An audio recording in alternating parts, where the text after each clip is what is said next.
Bharatiya Janata party ने चुनाव की दृष्टि से अपनी पूर्व तैयारी कई महीनों से शुरू की है। संगठनात्मक धरातल पर काफी कुछ गतिविधियां हो रही है, हुई भी है। आज ठाणे लोकसभा क्षेत्र के लिए हम एक नए पोर्टल को लॉन्च कर रहे हैं, जहां पर जाकर नागरिक इस क्षेत्र के बारे में विकास के संदर्भ में उनके सुझाव, उनका मत और उनके मुद्दे हम तक पहुंचा पाएंगे। और इसलिए आज आप सभी की उपस्थिति में यहाँ पर नवी मुंबई जिले के हमारे अध्यक्ष संदीप जी नाइक के द्वारा हमने इसको लॉन्च किया है। हम उम्मीद करते हैं कि समाज के सारे क्षेत्र के वर्गों के लोग इसमें अपने अपने सुझाव निश्चित रूप में हमारे तक पहुंचाने के लिए इस पोर्टल का उपयोग करेंगे। पर्यंत पोहोचण्याकरताच आज प्रेस कॉन्फरन्स घेतलेली आहे। केंद्र सरकार, राज्य सरकार यांचे जाहीरनामे येत असताना स्थानिक ज्या ठिकाणचे मतदार मतदान करणार आहेत त्यांच्या गरजा, त्यांच्या समस्या ह्या देखील जाणणं तितकंच महत्त्वाचं आहे। आणि आताच सांगितल्याप्रमाणे भारतीय जनता पार्टी हा जनतेचा पक्ष आहे, त्यामुळे प्रत्येक 5 वर्षानंतर जनतेला काय हवं हा जाहीरनामा असतो आणि जाहीरनामा जो असतो तो बघून मतदार आपल्या अडचणी, आपल्या मागण्या ज्या योग्य पद्धतीने जो पक्ष मांडतो त्याच्या बाजूने मतदान करत असतात।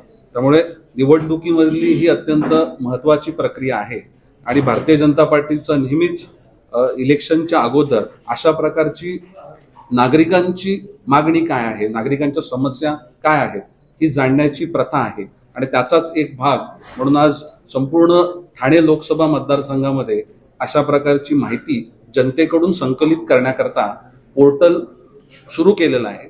जरी पोर्टल असलं तरी जनरली तो जिल्हा, ती नगरपालिका, ते वॉर्ड आणि मग केंद्र सरकार, राज्य सरकार यांच्या सगळ्यांच्याच ज्या समस्या किंवा इन्फ्रास्ट्रक्चर रिलेटेड केंद्राकडचे प्रकल्प, एखादे प्रकल्प त्याच्यामधलं ॲडिशन लोकांची माहिती, एखादी माहिती मिळाल्यानंतर तो प्रकल्प अजूनही चांगला करू शकतो। त्यामुळे लोक ज्या गोष्टींचा वापर करणार आहेत त्याच्याबद्दल त्यांचं मत व्यक्त करणं, त्यांची मागणी व्यक्त करणं हे गरजेचं आहे। त्यामुळे जास्तीत जास्त नवी मुंबई जिल्ह्यातील नागरिकांच्या समस्या किंवा त्यांच्या अपेक्षा ह्या पक्षापर्यंत पोहोचवणं आणि त्या पक्षाच्या अजेंड्यामध्ये घेऊन मग त्या आम्ही पूर्ण करण्याचा जाहीरनामा हा त्या ठिकाणी योग्य पद्धतीने मांडण्याचा प्रयत्न हा नवी मुंबई जिल्ह्याचा असेल।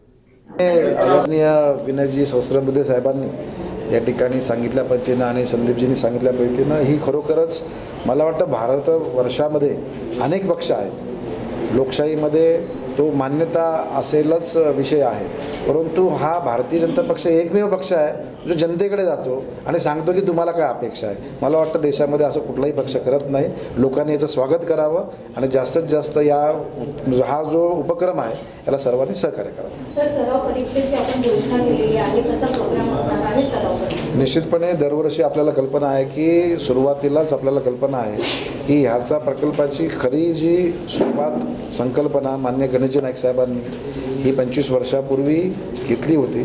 माझ्या बाजूला बसलेले सन्माननीय आनंद सुतार साहेब हे त्या तत्कालीन त्या विषयाचे प्रमुख आजही आहेत। तेव्हापासून आजपर्यंत 25 वर्ष ह्या उपक्रमाला ते पुढे घेऊन जातात। काही वर्षी माझ्या माध्यमातून, काही वर्ष संदीपजी, असे आम्ही या ठिकाणी नवी मुंबईतील, खरं म्हणजे आपल्याला कल्पना की एक काळ असा होता की विद्यार्थी आत्महत्या करत होते, म्हणजे त्याचा रिझल्ट लागायच्या अगोदरच ते स्वतःचं जीवन संपत होते आणि याच्यातून कुठेतरी भीतीमुक्त, भयमुक्त त्या ठिकाणी विद्यार्थी घडावा ही समाजाची गरज आहे आणि ती नाईक साहेबांनी लक्षात घेऊन त्यावेळेस 10वीला सराव परीक्षा प्रत्येक शाळेमध्ये असते, परंतु ही जी सराव परीक्षा आहे आपल्याला कल्पना असेल SSC बोर्डाच्या धर्तीवर असते।